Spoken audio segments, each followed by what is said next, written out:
dan juga perwakilan dari OSIS, dari siswa SMP 26 Depok. Terima kasih memenuhi undangan saya pada kesempatan kali ini. Pada kesempatan kali ini saya akan mengajak diskusi tentang bagaimana memanfaatkan sumber daya yang dimiliki oleh sekolah. Di mana pada pertemuan diskusi sebelumnya kita sudah mendiskusikan tentang apa-apa aja yang menjadi atau yang dimiliki SMP 26 Depok ini sebagai aset, ya. Dari 7 aset yang dimiliki yang ada sudah kita identifikasi. Pada kesempatan kali ini kita akan menganalisis bagaimana cara kita bisa memanfaatkan aset-aset tersebut, ya. Langsung saja akan kita mulai. Kita mulai terlebih dahulu dari aset modal manusia. Nah, kemarin kita sudah mengidentifikasi bahwa inilah yang menjadi aset modal manusia di SMP 26 Depok. Di antaranya adalah kualifikasi guru yang sudah S1 linier, kemudian juga sudah sebagian besar sudah proses sertifikasi, kemudian OSIS yang siap mendukung program sekolah, pengurus lingkungan juga siap bekerja sama dalam berbagai bidang kegiatan kesehatan, kebersihan, ya. Dan tentunya adalah guru-guru yang memiliki potensi yang tinggi di bidang teknologi informasi. Dari potensi sumber daya manusia ini, bagaimana pemanfaatan yang bisa kita lakukan untuk bisa mensupport tercapainya visi misi di sekolah. Dari Bapak Ibu, kira-kira apa saja yang bisa kita lakukan untuk memanfaatkan SDM yang ada di SMP 26 ini? Ya, terima kasih Bu Aya. Mungkin saya terlebih dahulu sebagai pengantar. Terima kasih. Assalamualaikum warahmatullahi wabarakatuh. Waalaikumsalam. Berkaitan dengan pemanfaatan sumber daya manusia yang ada di SMP 26 Depok. Pada beberapa hari yang lalu kita sudah mengidentifikasi berkaitan dengan sumber daya manusia. Yang pertama kualifikasi akademik, yang kedua sertifikasi guru, kemudian kemarin tambahan bahwa alhamdulillah guru-guru sudah memahami IT, gitu ya. Kemudian dari sekian banyak kompetensi yang ada, pemanfaatannya adalah bahwa semua guru alhamdulillah sudah bertugas sesuai dengan kompetensi yang ada masing-masing. Kemudian dari kelebihan-kelebihan kompetensi yang ada, diantaranya adalah ada beberapa guru yang sudah mahir dalam bidang IT, itu kita bisa manfaatkan untuk proktor, kemudian untuk teknisi, kemudian juga untuk operator sekolah, dan juga untuk kegiatan-kegiatan yang berkaitan dengan pembelajaran online, dan juga pemanfaatan website sekolah. Karena di sini tidak semua guru dapat melakukan dan memiliki kemampuan kompetensinya. Oleh karena itu, pemanfaatan ini sangat dibutuhkan oleh SMP Negeri 26 Depok. Itu dari saya, ya. Bisa dilanjutkan mungkin yang lain? Ada lagi yang lain? Saya mungkin mau nambahkan juga, ya, guru yang mahir IT itu selain dimanfaatkan untuk bidang akademis, di bidang di luar akademis itu juga banyak. Dengan guru yang mahir IT juga usianya muda, Bapak Ibu guru ini senang sekali belajar berbagai hal, termasuk keterampilan-keterampilan di luar keterampilan akademis, ya. Jadi mereka bisa mengembangkan keterampilannya, dan itu nanti bisa di-share ke anak. Jadi semacam kayak anak dilatih untuk punya jiwa kewirausahaan. Yang kedua, saya lihat Bapak Ibu guru di sini tuh punya banyak sosmed, ya. Dari mulai IG, ada Facebook, ada Twitter, ada WA, dan macam-macam yang lain. Itu juga bisa digunakan sebagai media komunikasi dengan anak di luar sekolah. Jadi komunikasinya mungkin tidak terlalu formal, ya, karena kalau kita berbalas pesan di sosmed itu kan cenderung santai dengan anak. Jadi kita bisa melakukan pendekatan dengan anak di luar sekolah dengan jalur informal yang lebih santai. Anak juga menerimanya mungkin lebih rileks, nggak tegang, gitu loh. Itu bagus juga sih. Bagus sekali Bu Nani, terima kasih. Ini mungkin salah satu yang bisa kita gunakan untuk teknik pendekatan terhadap murid, ya. agar kita bisa lebih mengenali murid. Ya, mungkin ada lagi Bapak Ibu yang lain dari murid, dari siswa sendiri. Kira-kira apa sih potensi apa yang ada di OSIS dan ingin difasilitasi sehingga bisa mencapai apa yang diinginkan di OSIS? Silakan perwakilan. Kalau menurut saya karena sekarang organisasi OSIS juga udah semakin bagus berjalannya Bu. Di OSIS kita juga dapat membantu menyusun rencana-rencana kayak di bidang olahraga, seni, akademik. Jadi OSIS juga bisa bantu ya ide-ide baru, menyumbang ide-ide baru buat kegiatan sekolah. Pengembangan bidang seni ya. Di musola. Seni dan olahraga. Oke, ada yang lain? Tambahan? Bagaimana untuk mendukung misalkan program yang berkaitan dengan kebersihan atau lingkungan gitu? Atau apapun lah. Sekarang kayak di SMP ini kan belum ada school basket. Nah, anak-anak di sini tuh udah pada bikin tim basket mereka sendiri. Sudah si murid itu sudah membentuk tim. Tapi belum dimasukkan ke dalam ekskul. Jadi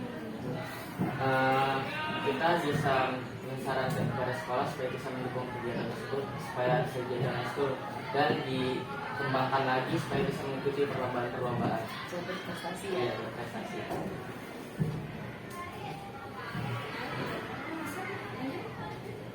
Sudah cukup? Ada lagi yang lain? Untuk pemanfaatan ini dari Pak RT? Cukup? Yang lain dulu. Oke, Pak Aziz. Mungkin tambahan Ya. dengan adanya potensi dari SDM yang ada di Buanan, saya rasa nanti bisa untuk disupport mengenai digitalisasi dokumen. Itu bisa dilihat dari IT, dari dokumenter itu dengan atestasi kepegawaian, teman-teman DU, dan juga mungkin dari support untuk peningkatan kemampuan guru dalam meningkatkan atau membantu kualifikasi sebagai guru. Ya, kita masuk ke modal sosial ya. Di modal sosial ini hubungan berkaitan dengan adanya suatu komunitas-komunitas dalam suatu lingkungan sosial. Misalkan kalau kita di sekolah mungkin sudah ada namanya organisasi OSIS ya, kemudian PTQ juga sudah mulai berkembang sekarang, kemudian PMR ya, kelompok literasi, kemudian kalau Bapak Ibu juga ada kelompok MGMT sekolah gitu ya, dan juga kerjasama dengan pihak-pihak komunitas yang berada di sekitar sekolah kita. Nah, menurut Bapak Ibu, bagaimana kita lebih memaksimalkan semua hal yang berkaitan yang sudah kita miliki ini menjadi lebih maksimal, khususnya dalam mendukung atau mewujudkan visi misi kita di sekolah.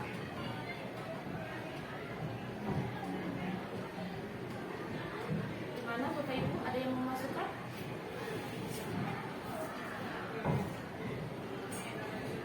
Ya. Misal apakah mungkin kita melibatkan anak-anak BTK itu mengajarkan adik tingkatnya sebagai tutor sebaya seperti itu, atau ada PMR mendukung program yang lain. Gimana Bapak Ibu? Mungkin bisa memberikan masukan karena kita punya modal sosial, di antaranya anak-anak di sini kan mempunyai potensi masing-masing. Dari potensi masing-masing ada OSIS, ada PTK, ada PMR, mereka tuh bisa bersinergi di sini ya, bersinergi mempunyai program tertentu di mana bisa saling meningkatkan kompetensi masing-masing gitu loh, skillnya masing-masing. Kemudian juga dari sinergi itu mereka saling peduli. Pengennya kita tuh menumbuhkan saling peduli di antara teman, kepedulian sesama teman. Jadi antar komunitas itu mempunyai sifat dan saling peduli. Misalnya aja nih besok mau ada acara Ramadan dan lain-lain. Mulai tuh mungkin dari BTK berpikir gimana caranya kita bisa merangkul teman-teman untuk peduli dengan teman-teman yang memerlukan, barangkali bisa disupport supaya Ramadan sama-sama merayakannya dengan gembira, sama-sama berpuasa dengan enak. Mungkin ada yang mau bantu pakai sembako, atau mungkin ada yang bantu dengan hal-hal yang lain. Jadi itu dulu aja. Oke, ada yang lain? Ada yang lain? Sebenarnya tambahan, Ya. bekerja sama dengan komunitas di sekitar sekolah kita ini, kita tuh bisa bekerja sama dengan Koramil Beji atau Polsek Beji yang bisa memberikan materi untuk anak-anak entah sebulan sekali atau per 3 bulan sekali mengenai kriminal yang sering terjadi di sekolah, tawuran, membawa senjata tajam atau hal-hal yang berbau kriminal. Setidaknya anak-anak kita lebih tahu dan ada pemahaman pemasukan dari pihak-pihak yang terkait. Terima kasih ya. Ada lagi Bapak Ibu Pak FK berkaitan dengan mungkin pengelolaan sampah dan sebagainya, bank sampah memungkinkan atau tidak? Terima kasih. Saya mewakili dari lingkungan. Kebetulan saya lihat dari kerjasama antara lingkungan dengan pihak sekolah sudah cukup bagus. Saya minta yang saya sampaikan di lingkungan R5 ini bahwa kita punya kelompok tani yang bernama Toga Bigase. Nah, untuk Kelompok tani tani Toga Bigase, Toga Horti Bibase. Oh, toga, horti, Bibase. Bibase. bibase itu apa? singkatannya ya. Ya, singkatan. Jadi kalau Toga Horti Bibase, samping itu kita bisa untuk memperkenalkan murid nanti cara membuat pupuk, sampah jadi pupuk, dan juga di situ ada jenis-jenis tanaman yang sudah diolah jadi jamu, banyak jenisnya. Nanti di situ untuk menambah pengetahuan kepada murid-murid. Ya, terima kasih. Sekali nih Pak.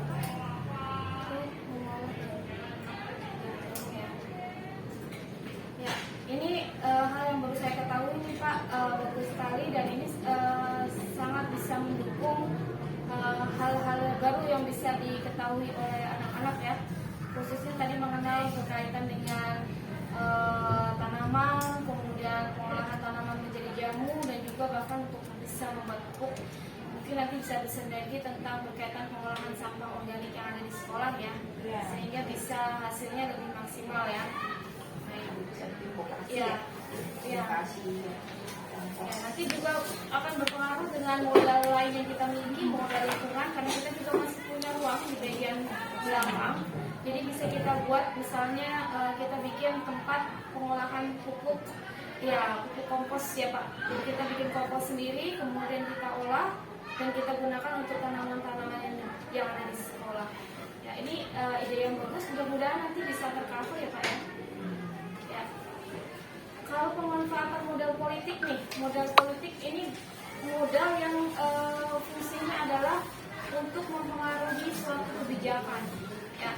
Sehingga misalkan kita memiliki suatu program, karena kita memiliki modal politik, maka memungkinkan kita untuk bisa lebih mudah menggolkan program tersebut.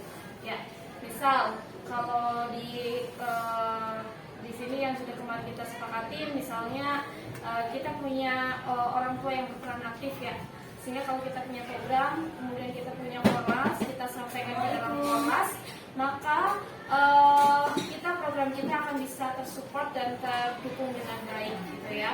Kemudian juga kepala sekolah juga punya forum MKKS dan ini bisa memfasilitasi apa-apa yang diinginkan oleh pihak sekolah sebelum sampai menjadi kebijakan di dinas. Nah, ini contohnya ya.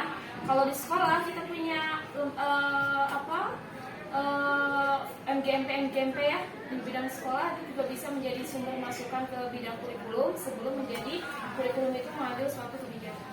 Nah, mungkin di sini ada lagi yang bisa kita kembangkan model politik kita ini pemanfaatannya.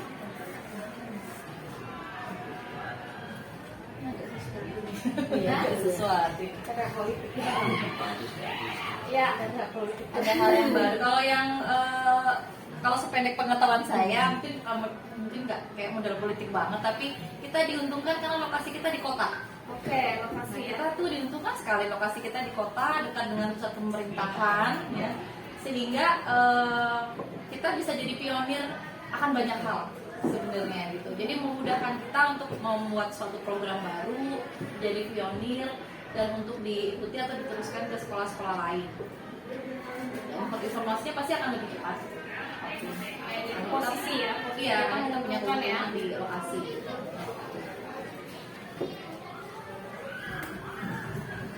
Ada lagi Bapak Ibu?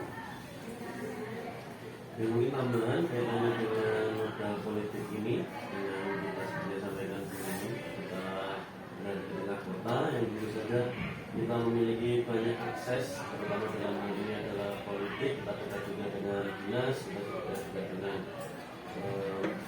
aset-aset pemerintahan. Tentunya akan menjadi modal kita untuk meminta dukungan setiap program yang kita kerjakan, dan barangkali nanti bisa juga menjadi salah satu brand tersendiri untuk sekolah kita yang berbeda dengan sekolah lain. Jadi bisa dibilang setiap sekolah harusnya nanti punya brand tersendiri sesuai dengan apa yang menjadi model ciri khas tersendiri. Jadi sekolah tidak takut ketika ingin berkreasi apa yang ingin ditonjolkan dari sekolah. Terima kasih. Ada lagi Bapak Ibu? Jadi dari unsur ini kita dimenangkan oleh lokasi ya, dari sisi politik ya, kita dimenangkan lokasi yang berada di kota dan kita bisa dengan mudah untuk mendapatkan dukungan ya untuk program-program yang ingin kita laksanakan. Gitu ya Bapak Ibu. Baik, kita lanjut saja untuk masuk ke modal agama dan budaya ya. Di sini yang kemarin kita diskusikan yang menjadi modal agama dan budaya diantaranya adalah kita dekat dengan masjid dan pesantren ya, sehingga untuk kegiatan keagamaan ini cukup terfasilitasi. Adanya kegiatan pembiasaan keagamaan di hari Jumat dan juga adanya literasi agama, peringatan hari besar, kemudian siswa yang majemuk ya. Siswa yang majemuk ada kegiatan peringatan hari besar dan baju budaya, pengenalan budaya seperti pensi dan sebagainya ya, untuk mengenal budaya yang ada di sekitar di Depok dan sekitarnya. Kemudian juga adanya kekeluargaan, sosial kekeluargaan yang juga cukup bagus. Nah, menurut Bapak Ibu, bagaimana kita lebih memanfaatkan situasi ini untuk mendukung tumbuh kembang murid menuju profil pelajar Pancasila? Kira-kira apa nih Bapak Ibu?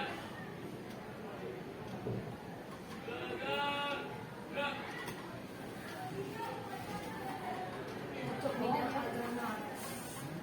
Mana Tante? Oh, yang mana? Kaisan. Kaisang? Ibu, kalau menurut saya kan kita kan tadi kan bisa menang dari lokasi ya Bu. Terus untuk ngembangin budaya kita kayak kemarin P5 kita bisa ngajak murid-murid untuk kunjungan ke tempat-tempat budaya kayak gitu Bu. Ke tempat budaya ya. Iya. Ada lagi?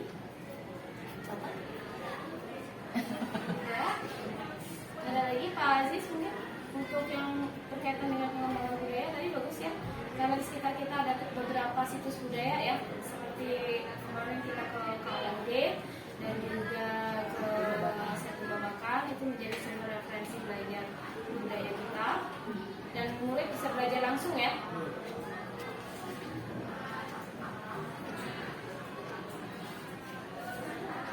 Ada lagi? Kaitannya dengan agama, kita seperti yang tadi disebutkan, kita terkait dengan pesantren. Untuk itu anak-anak tidak hanya diajarkan tentang agama, tetapi juga dengan budaya yang seiring dibawa oleh agama tersebut.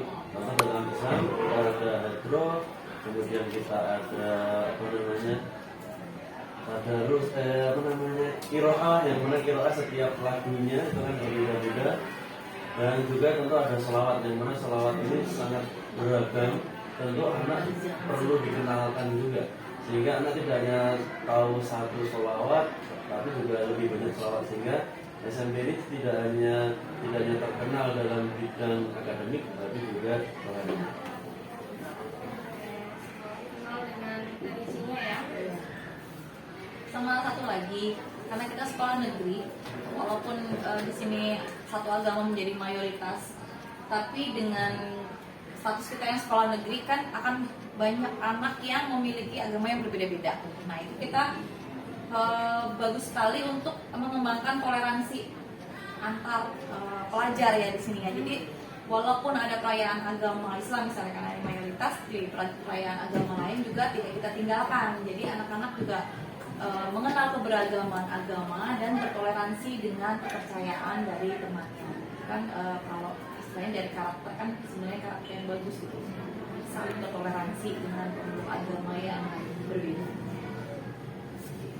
Dari tambahan kebetulan kita tingkat pesantren, nah buat nambah wawasan murid dan ilmu murid, kita bisa memanggil anak pesantren, dari pihak pesantren dan sekolah kalau udah ada kerjasama, itu bisa dipanggil untuk menambah latihan kayak gambus, hadroh dan marawis. Oke, latihan hadroh dan marawis ya Pak ya.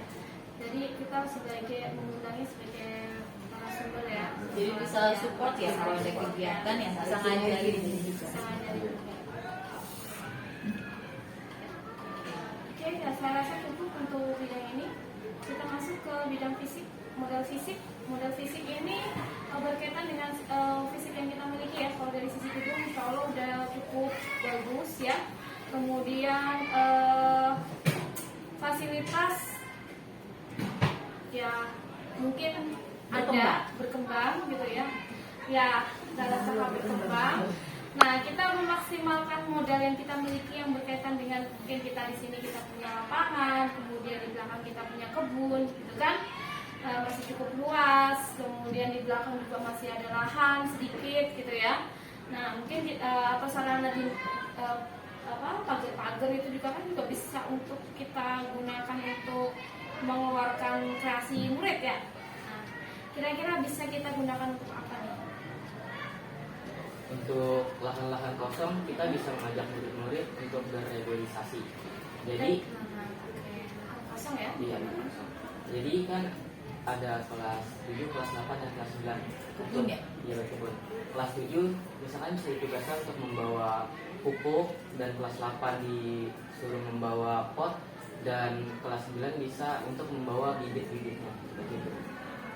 Ya. Oke. Ada lagi? Pemanfaatan fisik dari fisik lingkungan di sekolah, kita punya apa yang kita manfaatkan untuk apa? Fisik Pak, lahan kosong.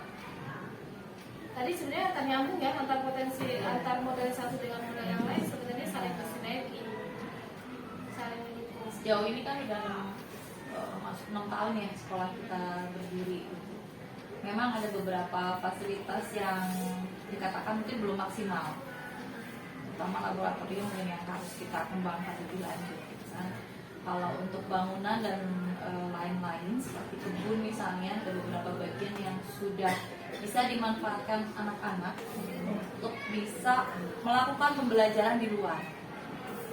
Apakah pembelajaran yang berkaitan dengan tanaman atau yang lain-lain itu, tapi itu menjadi apa ya, kalau anak-anak bilang menjadi pemandangan baru lah. Kadang-kadang mereka tuh suntuk di kelas panas, jadi kita sebagai guru kadang ngajak yuk turun yuk kita belajar di bawah, hanya untuk membuat pandangan baru aja mereka, selain untuk belajar juga, jadi mengenal tanaman, mungkin mengenal lingkungan.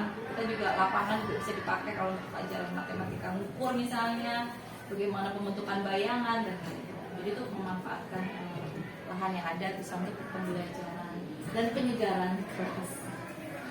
Kalau untuk fasilitas-fasilitas yang belum berkembang ya, harapan kita selain kita ngandalin, kalau kita kan pernah sekolah negeri ya, kita butuh support juga dari pemerintah, juga kita butuh support juga dari orang tua.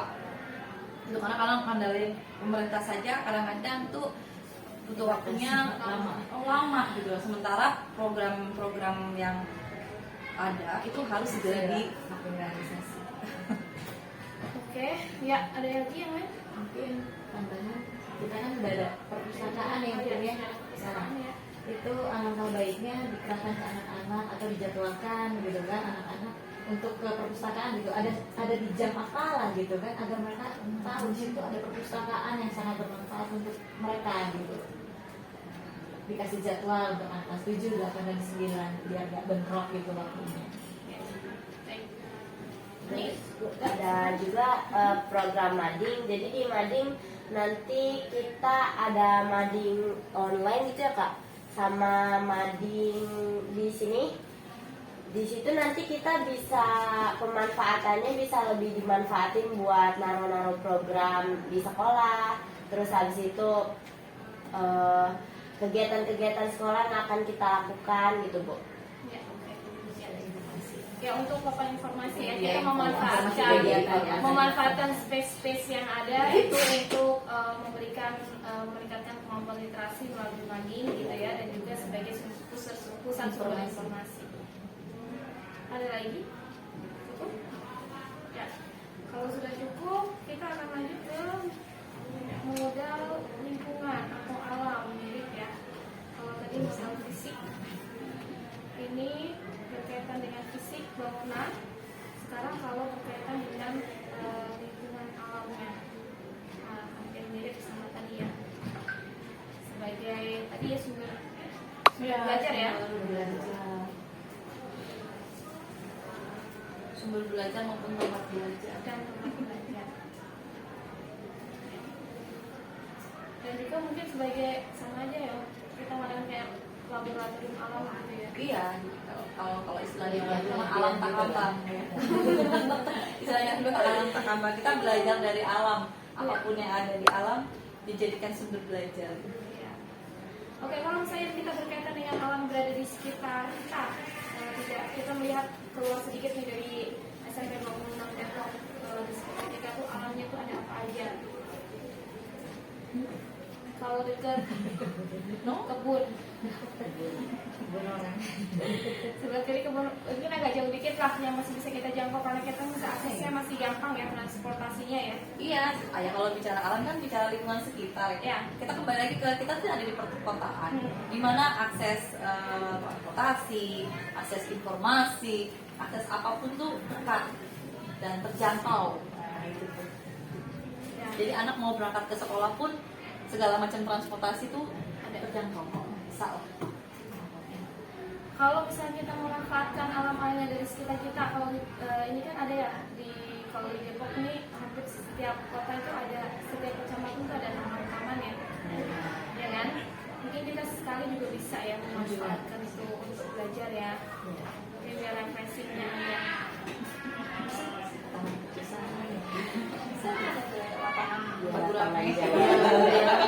Taman lapangan Jawa bisa dijadikan edukasi untuk mereka Dan berkuliner gitu ya. Dan wisata kuliner.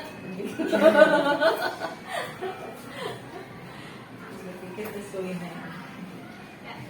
Mungkin yang terakhir yang kita bahas adalah berkaitan dengan modal finansial. Ini modal finansial yang berada di sekolah itu kemarin kita bahas sumbernya adalah dana BOS. Yang kedua, kita memiliki infak pada setiap pembiasaan untuk finansial kegiatan dari murid. Kemudian yang terakhir adalah peran orang tua dalam mendukung program sekolah apabila kita memerlukan adanya anggaran secara mandiri untuk program tersebut. Nah, berarti di sini pemanfaatannya adalah bagaimana nih Bapak Ibu untuk mengolah anggaran-anggaran tersebut? Menyusun ini ya untuk mensupport program kali ya, mensupport program sesuai dengan kebutuhan ya. Iya, yang pertama sih yang harus ada tuh setiap tahunnya adalah prioritas program atau kegiatan yang akan kita lakukan sehingga tahu kira-kira butuh budgetnya berapa, terus nanti alokasi dananya mau dari mana, misalnya sekolah bisa support berapa, kekurangannya berapa, itu kita diskusikan. Subsidi silang terhadap Iya, setiap kali program ya. diskusikan dengan orang tua dari mana kita bisa support dan seanggaran yang harus kita penuhi ini. Ya, Ada lagi? Sedikit keluar dari mungkin yang ditanyakan oleh Bu Ayat, mungkin di sini kita juga modal finansialnya berkaitan dengan kegiatan. Sebenarnya kegiatan kita di sini biasa minta bantuan OSIS dan yang lain. Mungkin ini juga bisa menjadi pelajaran atau kita mengajarkan kepada anak didik kita bagaimana ketika kita mau mengadakan kegiatan, sementara kita butuh dana, apa yang harus dilakukan, bagaimana mencarinya, bagaimana Kemandirian ya. kemandirian dalam finansial itu penting. Udah berarti berdua jualan. Oh, berarti kalender. mengajarkan murid misalnya bagaimana mencari sponsor, kalau Yes. mengajarkan Iya, gitu ya. lebih ke situ sih. Ya, Ini anak-anak khusus juga udah mandiri kemarin mencari dana sendiri untuk kegiatannya yang hebat. Jualan kalender kan? Nah, itu kan salah satu tuh aktivitas kemandirian kalian. Jadi supporting kegiatan dengan aktivitas yang dilakukan sendiri. Ya, betul, bagus ya. Oke, berarti salah satunya pemanfaatannya adalah dengan melatih kemandirian murid untuk mandiri secara finansial pada saat kegiatan, misalnya dengan mencari sponsor kegiatan ya. Baik Bapak Ibu, kita sudah mendiskusikan tadi dari ketujuh aset yang kita miliki di sekolah dan juga bagaimana cara memanfaatkannya, ada berbagai banyak informasi dan pengetahuan baru yang kita dapatkan. Mudah-mudahan ini bisa menjadi bahan yang bisa dimanfaatkan untuk sekolah dalam mengembangkan dan melaksanakan program-programnya ya. Karena ternyata ada hal-hal yang sangat menarik sekali dan mungkin kita akan sampaikan dan mendiskusikan langsung untuk menyusun ke program-program yang inovatif bagi sekolah. Terima kasih Bapak Ibu atas partisipasinya dan perannya pada saat diskusi kali ini. Saya tutup dengan bacaan hamdalah. Alhamdulillah. Terima kasih. Wassalamualaikum warahmatullahi wabarakatuh.